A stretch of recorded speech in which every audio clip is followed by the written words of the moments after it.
الرحيم. الحمد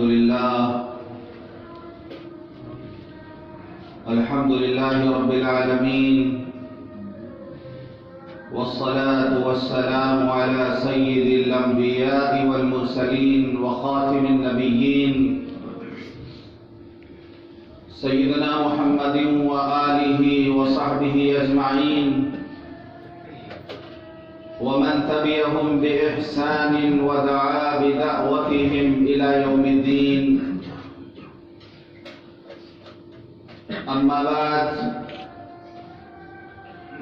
عن أبي سعيد الخدري رضي الله عنه قال: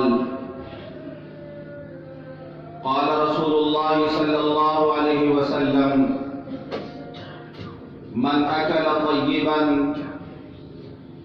وعمل في سنة وامن الناس بوائقه دخل الجنة. فقال رجل: يا رسول الله، إن هذا اليوم لكثير في الناس. قال: وسيكون في قرون بعدي، أو كما قال عليه الصلاة والسلام. رواه الترمذي. محترم بزرگوں، دوستوں اور دینی بھائیوں،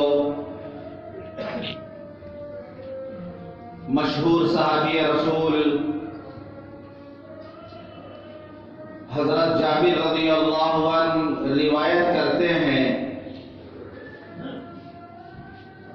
کہ حضور پاک صلی اللہ علیہ وسلم خطبہ دے رہے تھے، تقریر کر رہے تھے. احمرت عیناہ، خطبہ دیتے ہوئے آپ کی دونوں آنکھیں سرخ ہو گئیں. وعلا صوتہ، آپ کی آواز بلند ہو گئی. واشتد غضبہ، آپ کا غصہ تیز ہو گیا. کأنہ منذر جیش صبحکم ومساکم، گویا کہ آپ کسی لشکر سے لوگوں کو ڈرا رہے ہوں جو صبح کے وقت یا شام کے وقت حملہ کرنے والا ہو. فرمایا: بعثت انا والساعة كهاتین، فرمایا میری بعثت اور قیامت اتنے قریب ہیں جیسے دو انگلیاں. آپ نے دو انگلیاں ملا کے فرمایا جیسے یہ دو انگلیاں قریب ہیں، اسی طرح میری بعثت اور قیامت قریب ہے.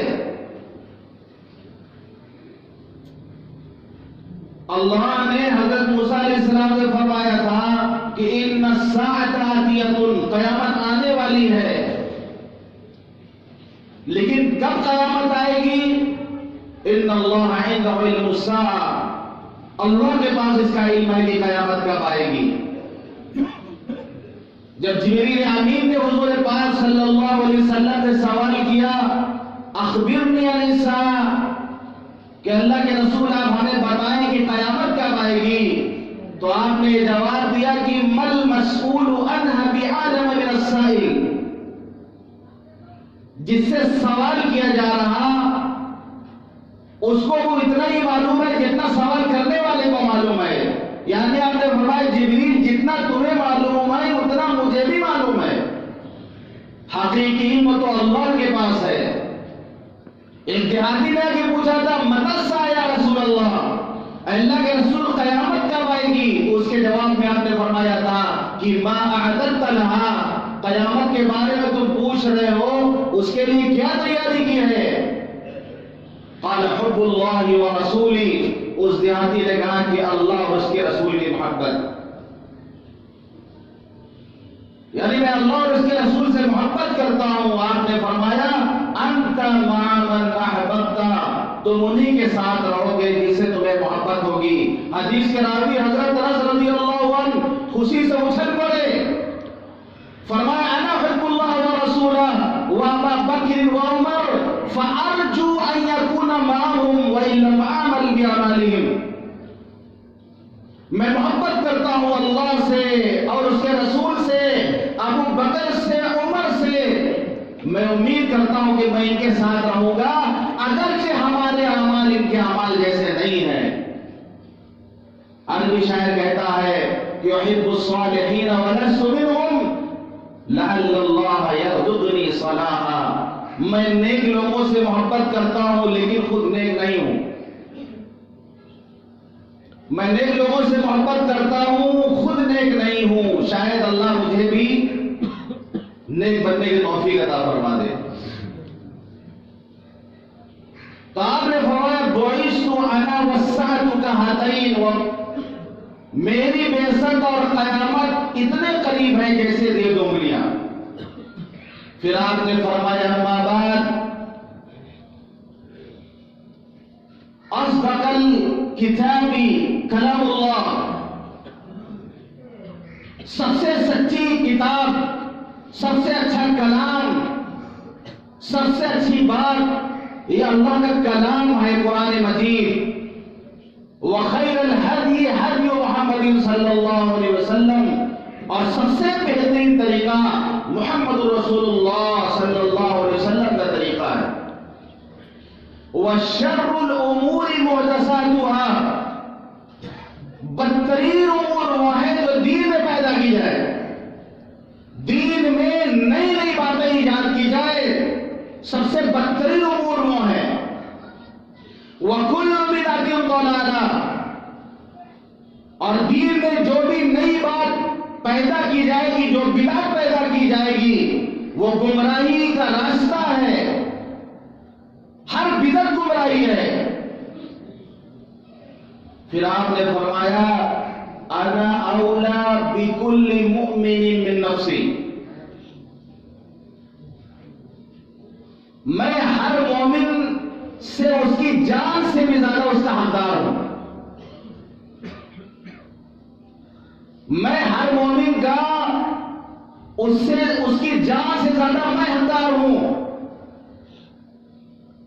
فمن ترک مالا فلیعلی، اگر کوئی وراثت میں مال چھوڑ کے گیا، اس کا انتقال ہو گیا اور مال اگر چھوڑ کے گیا ہے تو اس کے گھر والوں کے لیے ہے، اس کے وارثین وہ مال لے لیں۔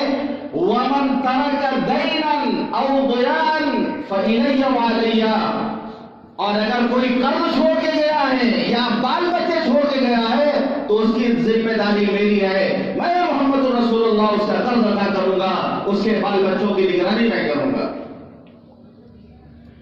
یہ ہے رحمت للعالمین۔ مال چھوڑ کے گیا وہ گھر والوں کے لیے، قرض چھوڑ کے گیا تو میں اس کو ادا کروں گا۔ آپ جب جنازہ پڑھانے جاتے تھے پوچھتے تھے کہ یہ میت کا مقروض تو نہیں ہے، اگر کوئی قرض ادا نہیں کرتا، اگر وہ میت مقروض ہوتی اور کوئی قرض ادا نہیں کرتا تو حضور پاک صلی اللہ علیہ وسلم اس کا قرضہ ادا کرتے، اس کے بعد نماز جنازہ پڑھاتے۔ تو فرمایا کل بدعۃ ضلالہ، ہر بدعت گمراہی ہے۔ آپ نے فرمایا جب کسی قوم میں کوئی بدعت پیدا ہو جاتی ہے اور لوگ اس پر عمل کرنے لگتے ہیں تو ایک سنت اٹھا لی جاتی ہے، پھر وہ سنت ان کو واپس نہیں کی جاتی۔ جب وہ بدعت پر عمل کرتے ہیں تو سنت اٹھا لی جاتی ہے۔ آپ نے فرمایا من وقر صاحب بدعت فقد اعان علی ہدم الاسلام، جس نے کسی بدعتی کی عزت کی، جس نے کسی بدعت کرنے والے کی تعظیم کی، اس نے اسلام کو ڈھانے میں مدد کیا۔ وہ سنت کو چھوڑ کے بدعت پہ عمل کرتا ہے، وہ سنت کو چھوڑ کے گمراہیاں پھیلاتا ہے، وہ سنت کو چھوڑ کے دین میں نئی نئی باتیں پیدا کرتا ہے۔ اگر کوئی اس کا اکرام کرتا ہے گویا وہ گمراہی کا ساتھ دے رہا، وہ دین کو مٹانے میں، وہ اسلام کے دیوار کو گرانے میں مدد کر رہا اس کی۔ مسلم شریف کی روایت آپ نے فرمایا میں حوض کوثر میں پہلے پہنچ جاؤں گا، میرے جو امتی جائیں گے میں ان کو پلاؤں گا، اور جب وہ حوض کوثر کا